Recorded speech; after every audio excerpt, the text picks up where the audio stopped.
সকালে মা গেছিল বাজারে, আর এদিকে দেখো বাজার করেও নিয়ে এসেছে। আজকে একটু সকাল সকালই বাজারে গেছে। সকালে বাজারে না গেলে না জ্যান্ত মাছটা পাওয়া যায় না। তবে আজকেও তেমন ভাবে জ্যান্ত মাছ পাইনি, এই ছোট ছোট শিঙি মাছগুলো পেয়েছে। সঙ্গে একটা কুচি মাছও এনেছে। আমি আবার কুচি মাছটা খাই না, শিঙি মাছগুলোকে জ্যান্তই রেখে দেওয়া হবে, তাই জলের মধ্যে ভিজিয়ে রেখেছে। আজকে সকালে আবার তরকারি কম ছিল, তাই বোন আর আমি একসাথেই ভাত খাচ্ছি। আগের দিন তোমাদের আমি আমার ছোটবেলার ছবিটা দেখিয়েছি, এটা আমার দাদু এনে দিয়েছে। আজকে পুজো তো অন্যদিন ছোট দেয়, তবে আজকে যেহেতু বৃহস্পতিবার তাই সব বাসনগুলো বাইরে বের করে এনে দিয়েছে, আমিই মেজে দিচ্ছি।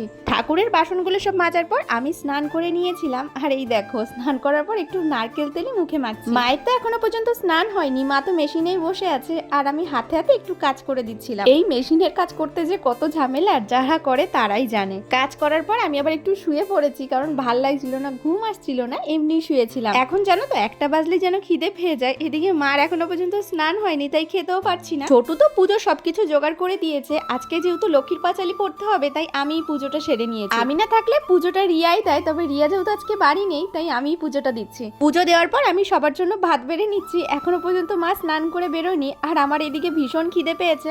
হাত বাড়ার পরপরই আমি খেতে বসে পড়েছি। আর আজকে না শাক ভাজা করেছিল, যে কালকে যেই শাকগুলো তুলেছে, শাক ভাজার পর করেছিল জ্যান্ত মাছের পাতলা ঝোল। রান্নার পর তো মাছগুলো দেখাই যাচ্ছে না।